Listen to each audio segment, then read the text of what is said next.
നമ്മൾ ഈ മുട്ടായിയൊക്കെ മേടിച്ചിട്ട് ഇതേപോലെ കളയുന്ന ടിന്നുണ്ടല്ലോ, നാങ്കട്ട, അതൊക്കെ ഇതേപോലെ ടിന്നുകളിൽ വരുന്ന സാധനമാണ്. അപ്പോഴത്തേനും നമ്മളിത് സാധനം കളയും. അപ്പോൾ ഈ ടിന്ന് നമ്മൾ ഇതേപോലെ ബാക്കിൽ ഒരു പപ്പടക്കമ്പി വെച്ച് നല്ലോണം ഇത് ഹോൾട്ട് കൊടുക്കുക. അപ്പോൾ ഇതേപോലത്തെ ടിന്ന് വേണേലും എടുക്കാം. അപ്പം അത് ഹോൾട്ട് കൊടുത്തിട്ട് നമുക്ക് ഇതേപോലെ മീനൊക്കെ കണിച്ച് കൊടുക്കുമ്പോഴത്തേനും അതിൻ്റെ വേസ്റ്റൊക്കെ ഇടാൻ വേണ്ടി എടുക്കുക. അപ്പോൾ സിങ്കിനകത്തോട്ടാണ് വെച്ച് കൊടുത്തിരിക്കുന്നത്. അപ്പോൾ മിക്കവർക്കും ഇതേപോലെ മീനിൻ്റെ വെള്ളം ഒഴിക്കാനൊന്നും സ്ഥലം കാണത്തില്ലല്ലോ. അപ്പോൾ അങ്ങനെയുള്ളവർക്കൊക്കെ നല്ല ഉപകാരമായിരിക്കും. കാരണം സിങ്കിനകത്ത് ഇത് വെച്ചിട്ട് നമുക്ക് മീനിൻ്റെ വേസ്റ്റുകൾ ഫുൾ അതിനകത്തോട്ട് ഇട്ട് കൊടുക്കുകയും ചെയ്യാം. അതിൻ്റെ വെള്ളം അങ്ങ് സിങ്കിലോട്ട് പോയിക്കോളും. സിങ്കിനകത്ത് കയറി അടയത്തുമില്ല. അപ്പോൾ ഇതേപോലെ ഏത് മീൻ കണ്ടിച്ചാലും നമുക്ക് അതിനകത്തോട്ട് ഇട്ട് കൊടുക്കുകയും ചെയ്യാം. കഴുകി അതിനകത്ത് തന്നെ ഒഴിച്ചു കൊടുക്കുമ്പോൾ സിങ്കിനകത്തോട്ട് അതിൻ്റെ വെള്ളം പോവുകയും ചെയ്യും. നമുക്ക് ഈ വേസ്റ്റ് പൂച്ചയ്ക്ക് കൊടുക്കുകയും ചെയ്യാം. വൃത്തിയാക്കി എടുത്തിരിക്കുകയാണ്. ഇപ്പോൾ കുറച്ച് കൂടുതൽ ഉപ്പോടി ഇട്ട് കൊടുക്കുക. അപ്പോൾ ഉണക്കാൻ വേണ്ടിയാണ് ഞാനിത് ചെയ്യുന്നത്. അപ്പോൾ നമ്മുടെ വീട്ടിൽ തന്നെ ഉണക്കി എടുക്കുമ്പോഴത്തേന് നല്ല ഫ്രഷായിട്ട് നമുക്ക് കഴിക്കുകയും ചെയ്യാം.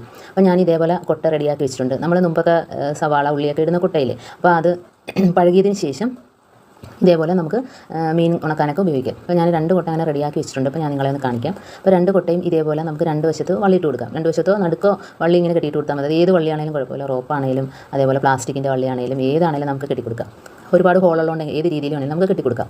അപ്പോൾ നമുക്ക് കൊളുത്തിയുടെ ഒരു സ്ഥലം ഉണ്ടെങ്കിൽ ഒന്നുകൂടെ നല്ലതായിരിക്കും. ഇതേപോലെ കൊണ്ടുപോയി കൊളുത്തിയിട്ട് കൊടുക്കാം. അപ്പോൾ ഇനി എന്നിട്ട് നമ്മൾ മീൻ കണ്ടിച്ച് വൃത്തിയാക്കി അതിനകത്തിട്ട് ഉണക്കാം. അപ്പോൾ എന്തുമാത്രം മീനുണ്ടോ അതനുസരിച്ച് നമുക്ക് ഇട്ട് കൊടുക്കാം. ഇപ്പോൾ ഞാൻ ഒരു കൊട്ടയിൽ കൊള്ളുന്ന മീനുള്ളതായതുകൊണ്ട് ഒന്നേ എടുക്കുന്നുള്ളൂ. ആണേലും മതി. അതെല്ലാം നമ്മുടെ കയ്യിൽ നെറ്റിൻ്റെ ഷാളൊക്കെ ഉണ്ടെങ്കിൽ അതാണേലും മതി. ഇപ്പോൾ പൂച്ചയും കാക്കയും ഒന്നും പേടിക്കാതെ തന്നെ നമുക്ക് അതിൻ്റെ പുറത്ത് ഇട്ട് കൊടുക്കാം. ഈ നല്ല ഫ്രഷായ കരുവാട് കഴിക്കുകയും ചെയ്യാം. അപ്പോൾ നമ്മൾ കഴുകി വൃത്തിയാക്കിയതുകൊണ്ട് പിന്നെ ഉപ്പും കൂടെ ഇടുമ്പോഴത്തേന് ഈച്ചയുടെ ശല്യം ഒന്നും തന്നെ ഉണ്ടാകത്തുമില്ല. നമ്മൾ കടയിൽ നിന്നൊക്കെ മേടിച്ച് പൊരിക്കുമ്പോഴത്തേന് ഭയങ്കര സ്മെല്ലല്ലേ. അപ്പോൾ അങ്ങനെയുള്ളൊരു പ്രശ്നമൊന്നും ഉണ്ടാകത്തില്ല. എത്ര നാൾ വേണമെങ്കിലും നമുക്ക് കേടാകാതെ ഇരിക്കുകയും ചെയ്യും. ഇതിന് ശേഷം നമുക്ക് കവറ് ഇത് രണ്ടും കഴുകി വൃത്തിയാക്കി അതിനകത്തിട്ട് കെട്ടി വെക്കുകയും ചെയ്യാം. ഇതാണ് ഇതേപോലെ വള്ളിയിട്ടൊന്ന് മൂടി കൊടുത്താൽ മതി. ഇതേപോലെ ഒന്ന് വള്ളി തൂക്കിയിട്ട് കൊടുക്കാൻ വേണ്ടി നമുക്ക് 2 3 വള്ളി ഇട്ട് കൊടുക്കാം. അപ്പോൾ ഞാൻ നടുക്കും ഒരു വള്ളി കെട്ടിയിട്ടുണ്ട് 2 സൈഡിൽ. അപ്പോൾ ഏത് സൈഡ് വേണമെങ്കിൽ നമുക്ക് ഇതേപോലെ കെട്ടി കൊടുക്കുകയും ചെയ്യാം.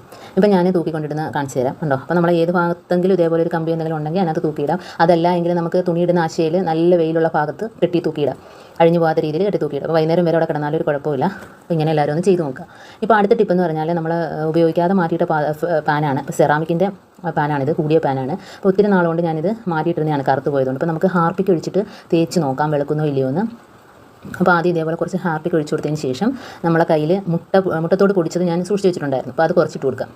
അതാകുമ്പോഴത്തേനും മുട്ടത്തോട് പൊടിച്ചതാകുമ്പോൾ ഒരു തരിതരിപ്പൊക്കെ കാണുമല്ലോ. അപ്പം നമുക്ക് വെളുത്ത് കിട്ടുമെന്ന് നോക്കാം. ഇപ്പോൾ അതിൻ്റെ പുറത്ത് കുറച്ച് വിനാഗിരിയും കൂടെ ഒരു നനവിന് ഒഴിച്ചു കൊടുക്കുകയാണ്. അപ്പോൾ ഇങ്ങനെ തന്നെ നമ്മൾ ഒരു അരമണിക്കൂറെങ്കിലും വെക്കണം. അപ്പോൾ ഞാനിപ്പോൾ അരമണിക്കൂർ വെക്കുന്നില്ല. ഒരു 10 മിനിറ്റ് ആയപ്പോൾ തന്നെ ഞാൻ സ്ക്രബ്ബർ എടുത്തൊന്ന് പതുക്കെ ഒന്ന് തേച്ച് നോക്കുകയാണേ. ആ ഭാഗം നമുക്കൊന്ന് പോയി കിട്ടണം. അപ്പോൾ ഒരുപാട് നമ്മൾ സ്ക്രബ്ബർ വെച്ച് വയ്ക്കുമ്പോഴത്തേന് അതിൻ്റെ ആ റെഡ് കളർ പോവുകയും ചെയ്യും. അതുകൊണ്ട് ഞാൻ പതുക്കെ മാത്രം ഉരച്ച് കൊടുക്കുക.